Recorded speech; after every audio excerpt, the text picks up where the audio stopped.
세월은 1900년에 흘러서 미국 제16대 대통령 에이브라함 링컨이 비로소 노예제도를 철폐했습니다. 노예제도 철폐 선언을 한 대신에 목숨을 잃었잖아요. 우리나라에서는 1894년 가보 경장 때 법률상으로 노예제도를 철폐를 했습니다. 하지만은 우리 동네 몸종이 제 어린 시절에도 있었는데요. 법률상으로는 철폐를 했다고 하지만 그 이후에도 이게 쌍놈, 몸종, 종놈이 오래오래 계속이 됐던 겁니다.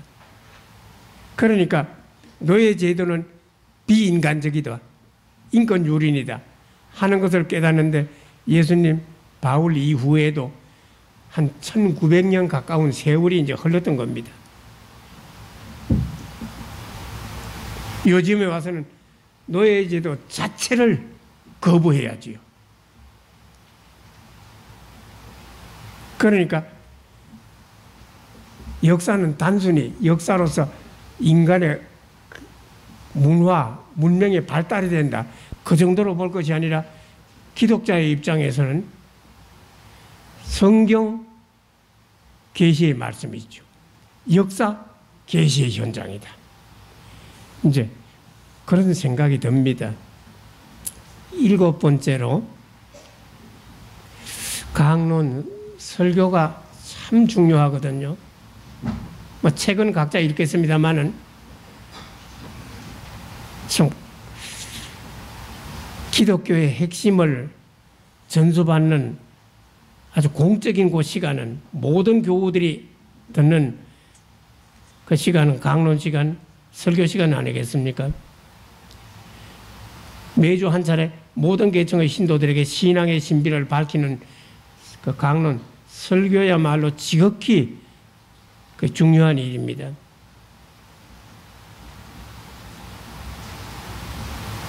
저는 어머님이 91세까지 사시기 때문에 오랫동안 모셨는데요.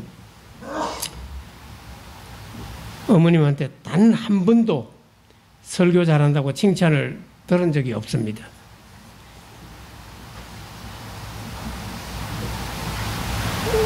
어머님이 1년에 한 번, 2년에 한 번, 1년, 2년 동안 제가 잘못한 것을 입력을 시켜가지고 있다가 딱 터뜨려요. 1년에 한 번, 2년에 한 번은 제가 아주 홍군형이 나는 날입니다. 특히 제가 하는 설교를 듣고 와서 불만을 거의 차곡차곡 쌓아주었다가 나무라십니다. 이 어미 귀에도 안 들어오는 강론이 교우들 귀에 들어가겠나? 기왕 들을 것도 없으니까 짧게 하라. 교우들의 아까운 시간 뺏지 말고. 대체로 선주교회에서는 미사가 큰 성당 같으면 시간마다 있기 때문에 아주 길어야 10분 이상 할 수가 없어요. 보통 5분 이내에 강론 설교를 끝을 냅니다. 그래서 짧게 하는 데에도 더 짧게 하라는 겁니다. 그래서 강론을 짧게 했더니 개신교에서 가톨릭으로 개종한 어느 할아버지가 또 항의를 해요. 개신교 목사님들은 적어도 30분에서 40분간 설교를 하는데 왜 신부님들은 말을 시작하다가 마치는가요? 참 짧아도 문제고 길어도 문제이지요. 아마 짧고 길고 하는 거 시간상의 문제보다도 그 질이 문제 아닐까요? 성당이나 예배당을 나가면서 오늘 예수 공부 제대로 했네 하면 좋은 설교일 것입니다. 예수님이 하신 말씀은 복음이요 이룩하신 일은 구원이라. 복음 따라 기쁘게 살고 구원 따라 홀가분하게 살겠네. 그런 생각이 든다면 좋은 설교지요. 교우들의 얼굴에 화색이 돈다면 가장 멋진 설교 아니겠습니까? 그러나 뭐 짧게 하든 길게 하든 요식 행위인 경우가 아마 적지 않은 것 같습니다. 참되고 착하고 아름다운 교회를 그리워한다. 동서고금, 사람이 사는데 필요한 물질적인 조건 3가지 얘기해봐 하면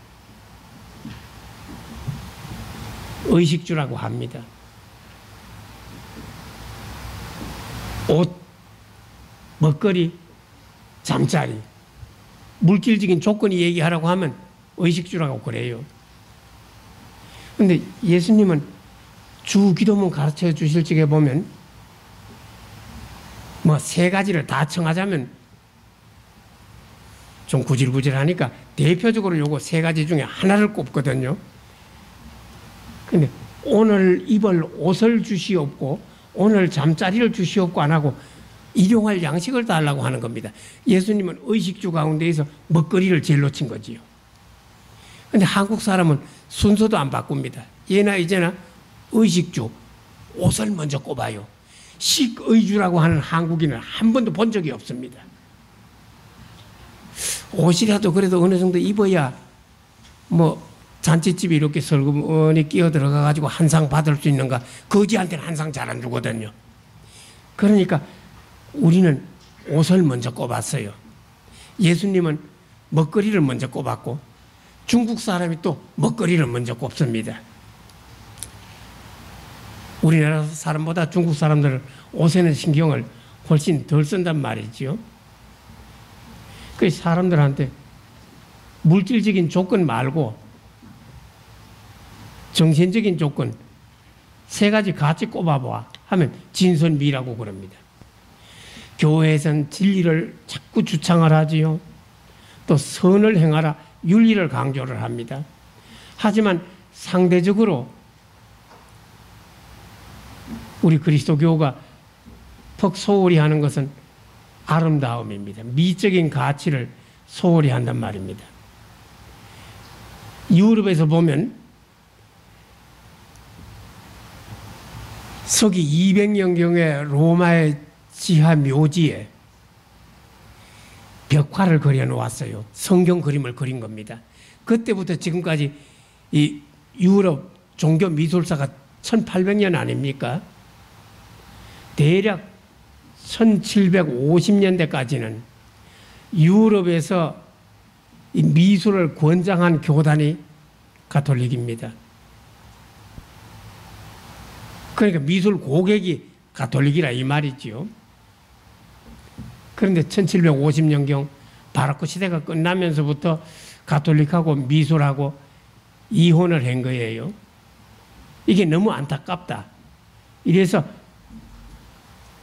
1850년경 2차 대전이 끝나기 전후에서 구뚜리에 신부님이라고 하는 분이 미술을 다시 교회 안으로 모셔드려야 되겠다. 종교 미술 부흥 운동을 했습니다. 그 결과 뭐 어느 정도 부흥이 됐지만은 아직까지도 전반적으로 봐서는 그 미술과 그리스도교 신앙은 이혼 상태에 있습니다. 지금 유럽에서는 새 성당, 새 예배당을 지을 필요가 없는 거지요. 있는 성당, 있는 예배당도 텅텅 비는 형편이거든요. 전 세계적으로 성당 예배당을 2차 대전 이후에 가장 많이 짓는 나라는 바로 한국입니다.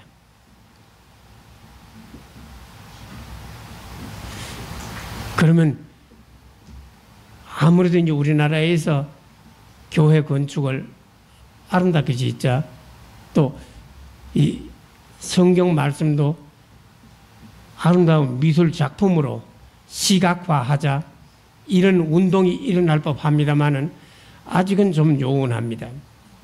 우리 역사와 관련해서 한 말씀 올리겠습니다. 신라에는 불교가 늦게 들어왔어요. 그것도 아주 험하게 들어왔습니다. 이차돈이 경주에서 서기 527년에 순교를 했습니다.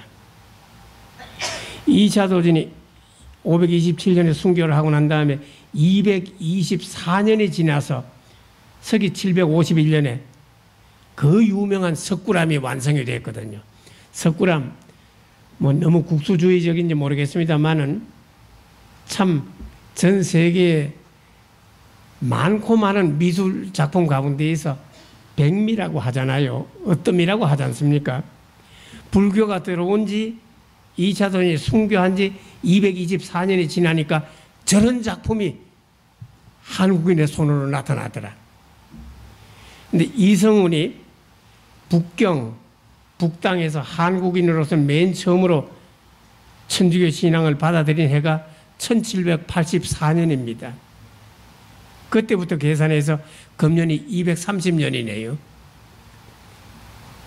그러니까 224년이 지나가지고 석굴암이 태어났는데 이제 230년이 지났는데 아직 석굴암 버금가는 건축과 미술품이 나오지를 않고 있어요. 어디에 숨어 있는가 모르지요. 하는 시기상으로 봐서는 지금 나타날 때가 된 겁니다. 자, 제가 드리고 싶은 말씀 이제 다 드렸는데요. 평소부터 마음에 품고 있던 교회개혁 8개조를 나름대로 적어 보았습니다. 저 같은 영감, 땡감이 이거 적었다고 가톨릭이든 개신교든 콧방귀나 뀌겠습니까? 그냥 기록에 남기는 거지요. 유토피아적 발상입니다. 너무 아름다워가지고 실현되기가 거의 불가능한 꿈입니다. 그렇지만은 우리가 이대로 있을 것 같으면 험한 꼴을 볼 거예요. 제가 비록 예언자가 아니지만은 예언 한마디 하겠습니다. 2세대 전에 제가 유럽에서 살 적에만 하더라도 유럽의 그리스도교 대륙이 이렇게 몰락할 줄은 꿈에도 생각을 못했습니다. 그런데 우리 세대에 와가지고 유럽이 몰락하는 거, 미국, 캐나다가 쇠퇴하는 것을 보게 되지 않습니까? 종교적으로요. 한 30년 전부터 우리가 곧잘 요즘 쓰는 신조어가 생겨났습니다. 지구촌. 30년 전에는 어느 누구도 쓰지 않던 말이에요. 30여 년 전부터 제가 듣는 말입니다. 아이고, 지구가 한 마을이로구나. 옛날에는 유럽, 미국, 캐나다가 완전히 동떨어진 대륙이에요. 그런데 이제는 그쪽에서 일어나는 사건을 우리가 2, 3초 내에 압니다. 그냥 동시성이지요. 지구가 한 덩어리가 된 겁니다. 한 마을이 된 겁니다. 유럽에 비해서 한국은 가톨릭이든 개신교든 아직은 상태가 괜찮아요. 개신교는 지난 한 10년 동안에 아무리 전도를 열심히 해도 조금씩 줄어든다고 하잖아요. 가톨릭은 1945년 해방이 되던 때 남북한을 합쳐서 16만이었습니다. 지금 남한에 가톨릭만 해도 한 550만이 된다고 하잖아요. 개신교는 가톨릭보다 훨씬 더 발전을 했고, 가톨릭은 개신교보다는 못하지만 그래도 16만에서 550만으로 늘어났고, 지금까지는 괜찮지요. 아직은 괜찮은 편입니다. 그러나 예언을 이제 합니다. 30년 내에, 아무리 늦어도 2세대 60년 내에 유럽 꼴이 한국에서 날 것이다. 그러다면 망하기 전에 정신 바짝 차려야 돼요. 유럽을 보고 우리의 앞날을 예상해야 안 되겠습니까? 그러니까 유럽이 멍하니 있다가서 저런 꼴이 되는데 우리 쪽에서는 미리 예견을 하고 변해야 안 되겠느냐. 그래서 이 8가지 이런 방향으로 변해야 안 되는가 하는 말씀을 감히 드린 겁니다. 변하는 게 덕이에요. 변덕이잖아요. 이렇게 마칩니다. 예. 그런데 이제 드릴 말씀 다 드렸고 혹시라도 궁금한 게 있으면 질문해 주시기 바랍니다. 예.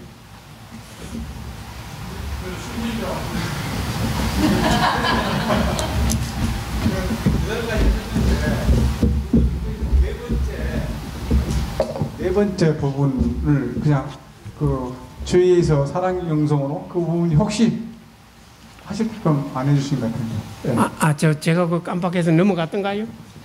혹시 예. 그러면 그거 깜빡해서 그런 거예요.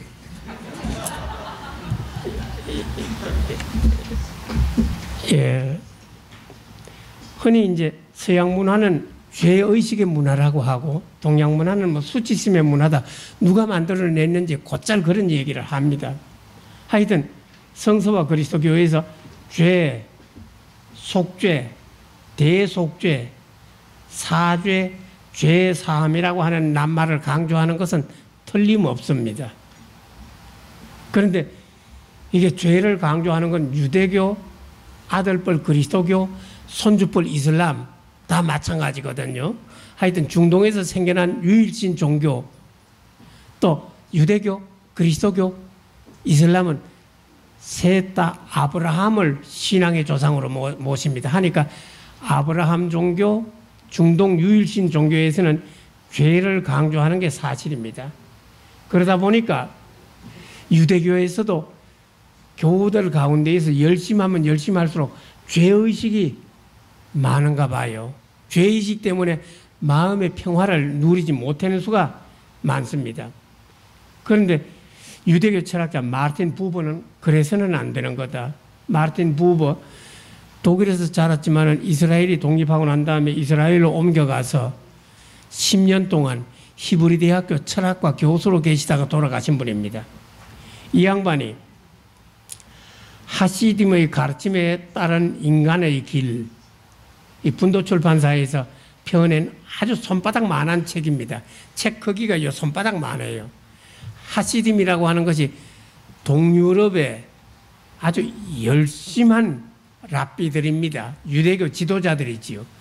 그 경건주의, 신비주의에 몰입하는 그 지도자들입니다.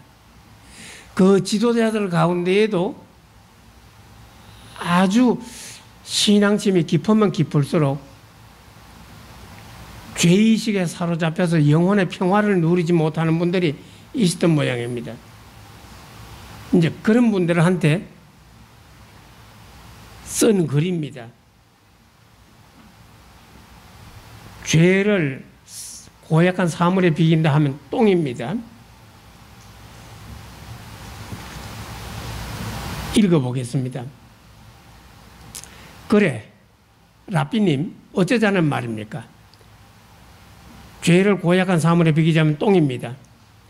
죄에 대해서 성찰을 하고 속죄를 했는가 안 했는가, 얼마나 많은 죄를 지었는가, 이리저리 생각하는 것은 똥을 이리 썰고 저리 쓰는 것입니다. 똥을 이리 썰고 저리 썰어 본들 똥은 똥입니다. 내가 죄를 지었는가 안 지었는가 해봐야 하늘에 무슨 소용이 있단 말입니까? 그렇게 꿍꿍거릴 겨를이 있으면 차라리 하늘을 기쁘게 하기 위해서 진주알을 꿰고 있을 수도 있는 일입니다. 그렇게 죄에 대해서 사로잡히느니 차라리 선을 행하라는 말이지요. 진주알은 선, 이웃 사랑을 그렇게 뜻한 겁니다. 그러기에 성경에서도 악을 떠나서 선을 행하라고 했습니다. 악에슬랑 아예 돌아서서 더는 거기에 마음을 쓰지 말고 선을 행하십시오. 그대는 잘못을 저질렀습니까? 그렇다면 선을